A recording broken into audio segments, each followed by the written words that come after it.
Hey guys, this is day 56 of waking up at 5 a.m. for 336 days. It's a Monday today. I missed Saturday and Sunday because I was really tired.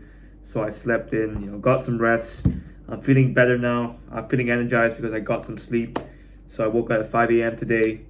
I didn't run today, because my legs weren't feeling that good. Yeah, I know I'm complaining.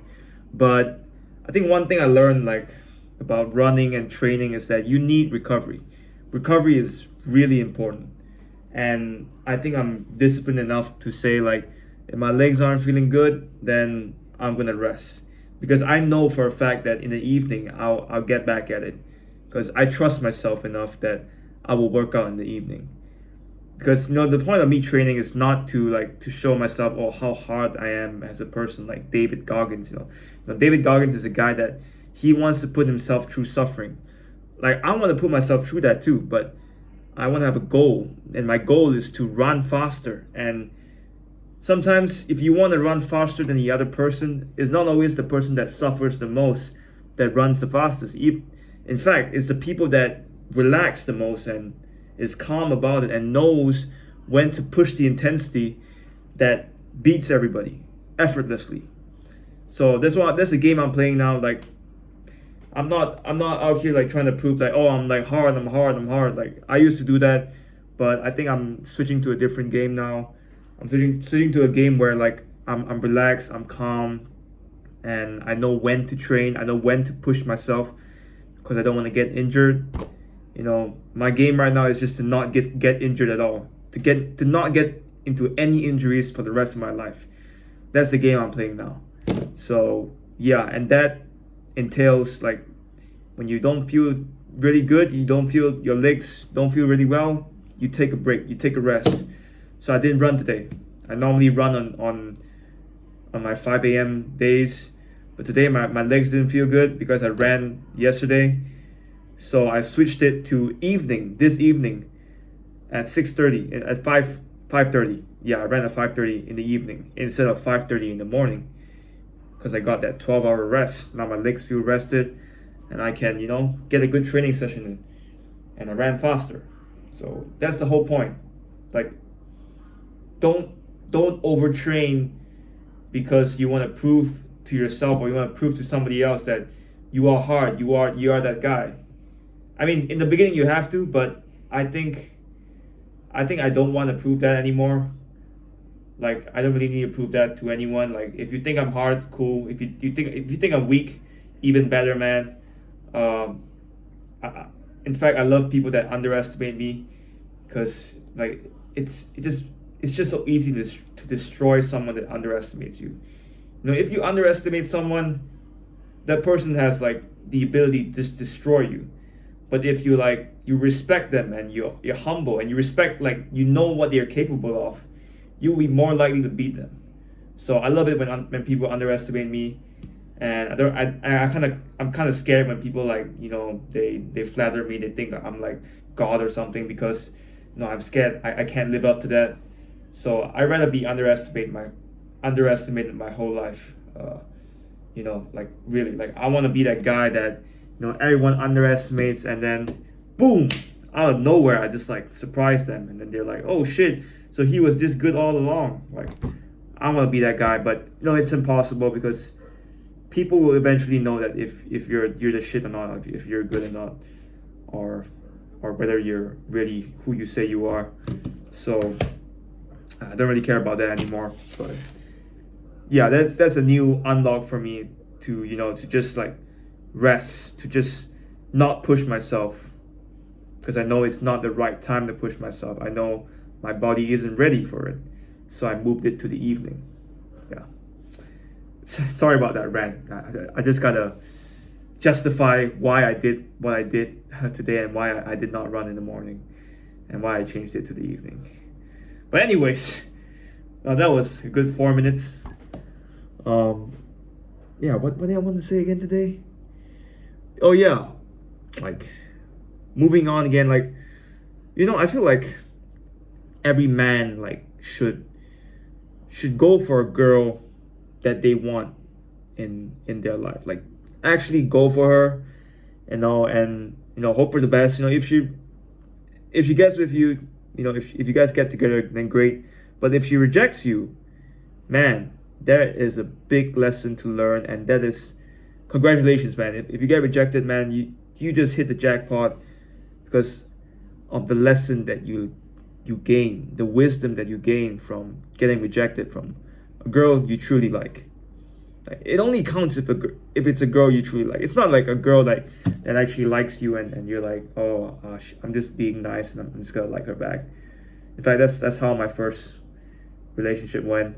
No regrets though, but I just want to try something different this time. I want to, instead of being chased, you want to be the one chasing, and I feel like guys have to chase. Like, you have to be the adorer sometimes. So like, I tried something different. I went for it. Got slapped in the face, got rejected hard. No, did I get rejected? But I can't really say I get rejected too. Like, she didn't really say no. But I'm just gonna treat it as rejection.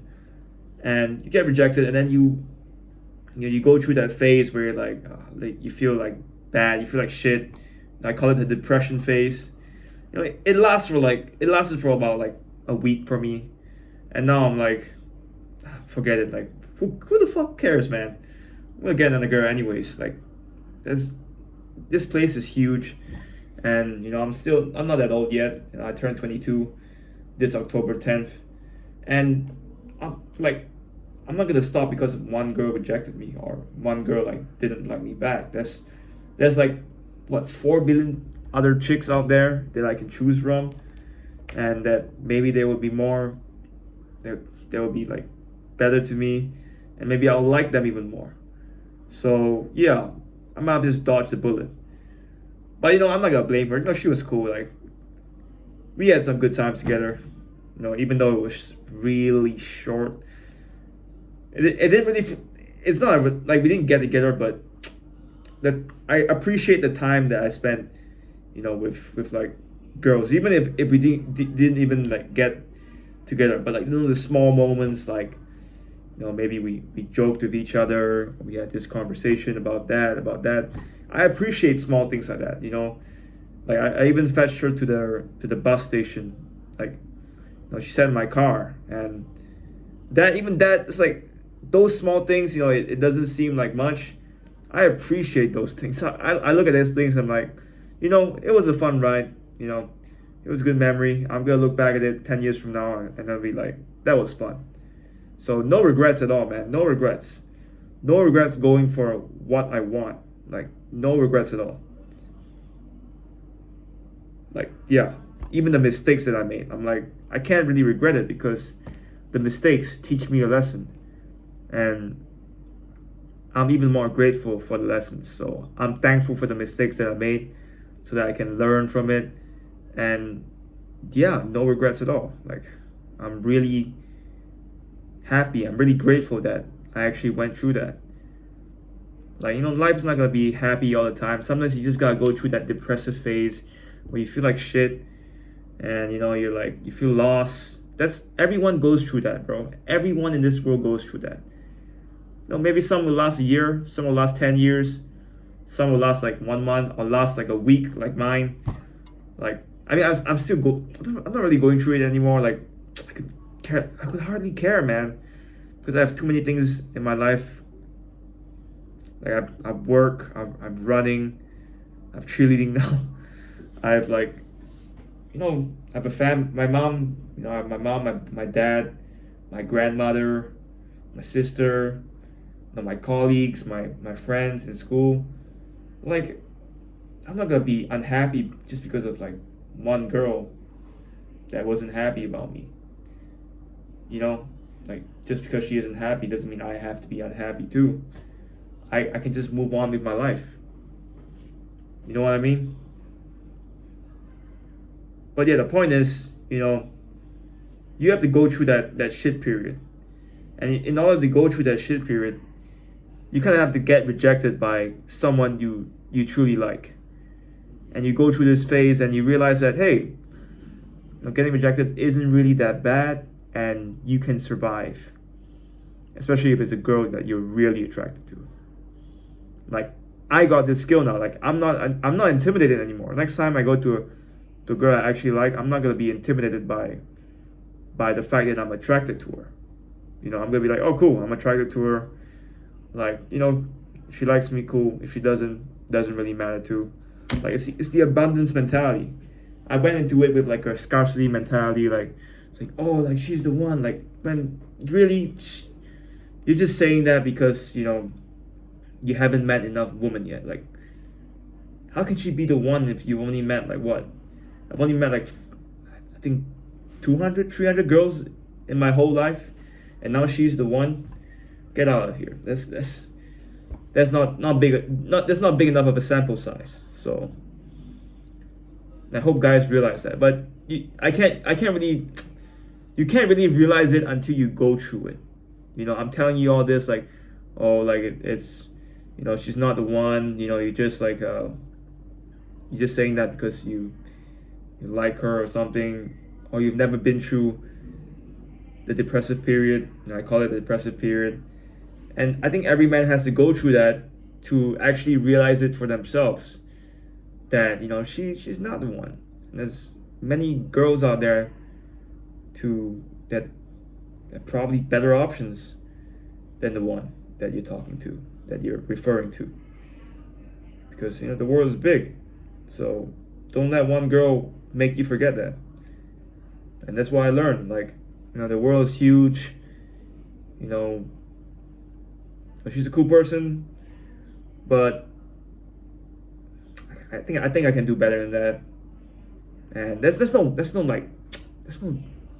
no like diss to her. Like, she's amazing, but like how do I explain this?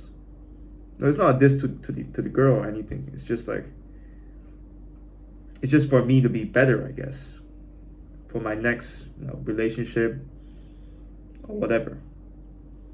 It's just to be a better person.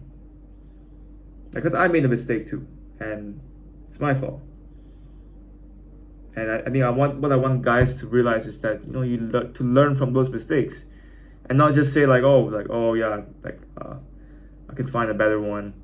Yeah, I take that back. Like, don't do it because you you can find a better one. Do it because like, maybe you made a mistake and you own up to it, and then you become a better person, and you don't resent her or anything. You just move on with your life, and you just like look back at it as an experience, as something to be like, well, it happened already and I can't really change it. I can only just look at it as an experience. Like, the only L I take is learn. Like, I don't take any I don't take any losses. I only take lessons. And what I went through like 1 week, 2 weeks ago was a good lesson. It was a good lesson to me. And yeah, I think I've become like at least slightly a better person because of it. Like, at least I know how to talk to girls better now, slightly. Like, I'm not gonna be like I'm not gonna come off too strong anymore. I think that's a big mistake I made. But yeah, you gotta get knocked down before, like, you gotta get knocked down before you can realize it. Like I knew like people were telling me that already, but I just wanted to experience it like head on, like in real life, how it feels like. Only like I learned. I'm that type of guy, man. Like, people tell me like, don't do this, don't do that. Like, man, I want to see for myself, man. I want to experience it for myself. Don't take that experience away from me. And unless like it's a life and death situation, then cool. But if it's just like social embarrassment, then I would take that experience any day. Because the experience of getting rejected by a girl is actually like, I'm actually curious. Like, I want to know how it feels like. You know what I mean? I don't want to go through like my whole life not knowing like what it feels like, not knowing like what it feels like to get rejected by a girl. Like, when I'm 80, I want to be like telling my grandchildren like, when I was 21, like your age, I got rejected hard by a girl, and she thought I was a creep. Like, that's a cool story to tell your grandkids when you're 90 or when you're 100. So I'm not doing this for me. I'm doing this for my future self as well, so I can tell the experience, good experience or bad experience. I get that experience, And that's something that no one can take away from me. So yeah, what I want to tell you is, guys or girls out there, just go out there and get rejected. Go for someone that you think when you look at them, your heart beats faster. That's how I felt with this girl. And it was fun. It was thrilling. It was, honestly, even if it was a bad experience, it was a fun experience. I don't regret it one single bit. And yeah, I think you guys should probably try it for yourselves too. It's uncomfortable. It's definitely uncomfortable. And this is not for the faint-hearted. This is not for someone weak. I almost cracked, but I'm glad I went through it. So go out there, go for someone you truly want.